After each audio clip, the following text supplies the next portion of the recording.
Assalamualaikum warahmatullahi wabarakatuh. Anak-anakku yang bunda cintai, Nudin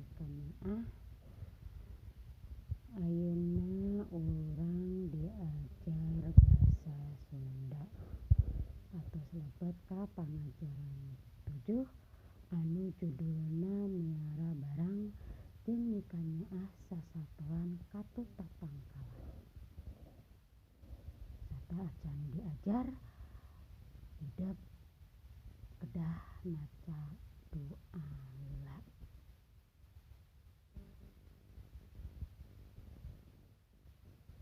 Terus tingali gambar ieu di dia aya murangkalih anu hiji nuju uulinan barang-barang, anu kaduana aya murangkalih keur uulinan di luar jeung sasatoan.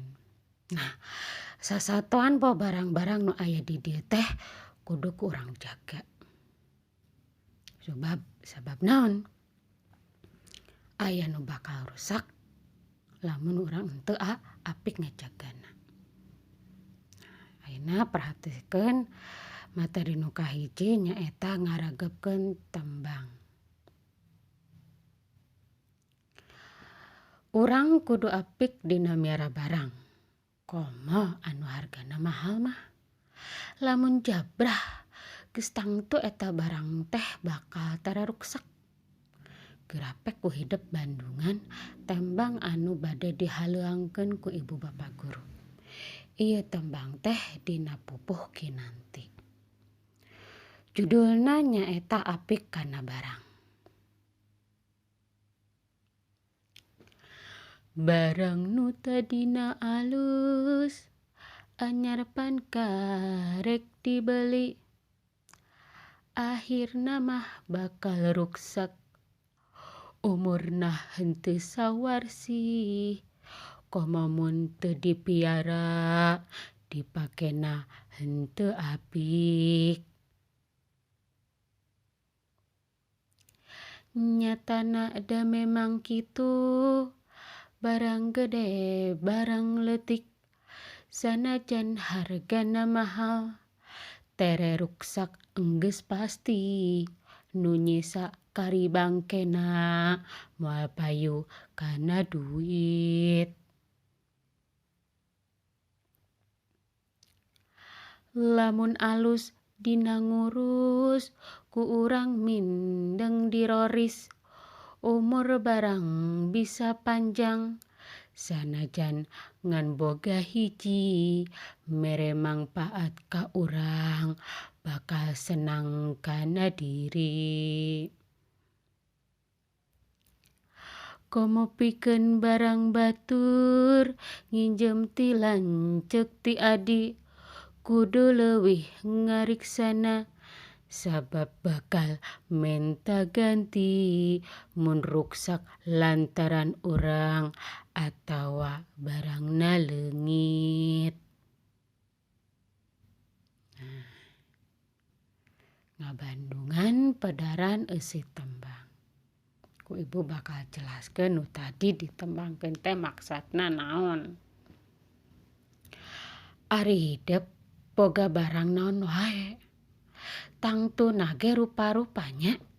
Aya barang anu sok digunakeun dina kagiatan sakola. Upamana buku, kantong, patlot, pulpen, jeung jidar. Aya barang anu dipakena dina kaulinan.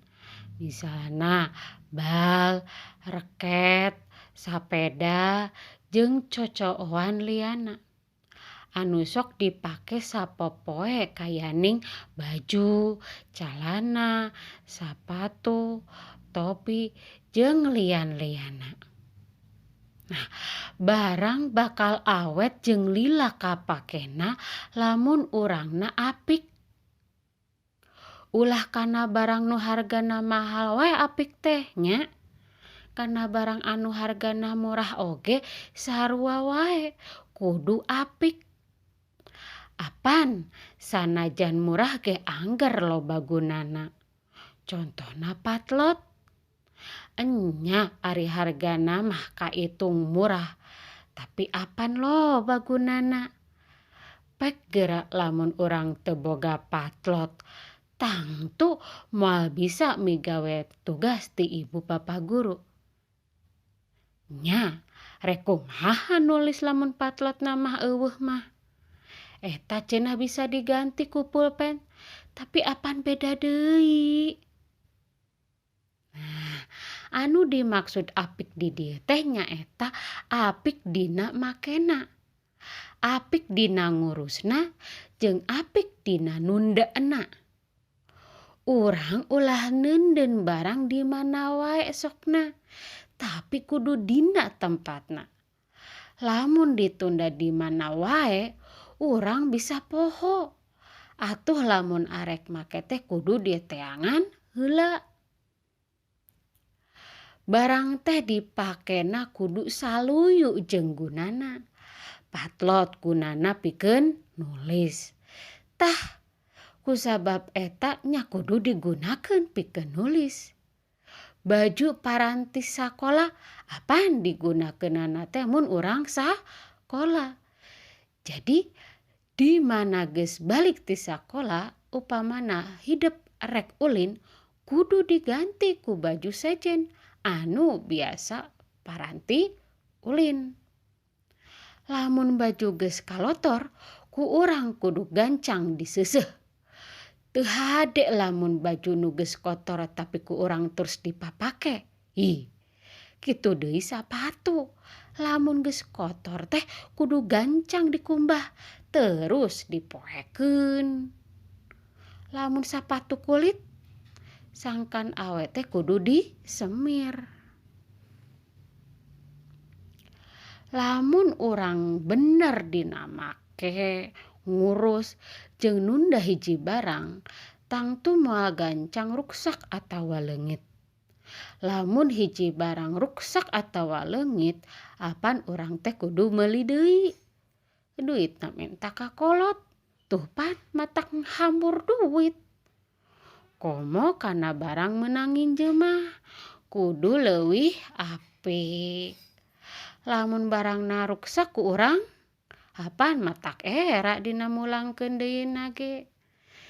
Jeung ku batur oge di mana urang butuh terus rek nginjem deui, moal dibere nginjem deui.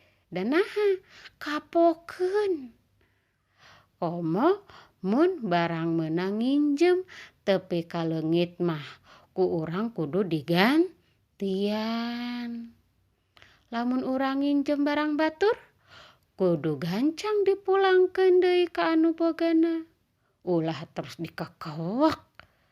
Dina mulangkeunana oge urang kahade ulah poho nyebutkeun nuhun. Kumaha? Ngartos pedaran anu tadi? Nah, jadi lamun orang gaduh pakakas, gaduh barang-barang kudu apik, lamun nginjem enggal geura pulangkeun deui ka nu gaduhna. Paham? Nah, lamun paham, sok anjeun kerjakeun tugas ngalengkepan kalimah nomor 1 dugi ka nomor 8. Terus kerjakeun deui anu nyusun kalimah. Tapi sigana nu nyusun kalimah mah engke nya. Engke minggu ka-2. Tah eta we tugasna kanggo bahasa Sundana, materina tos dijelaskeun ku ibu.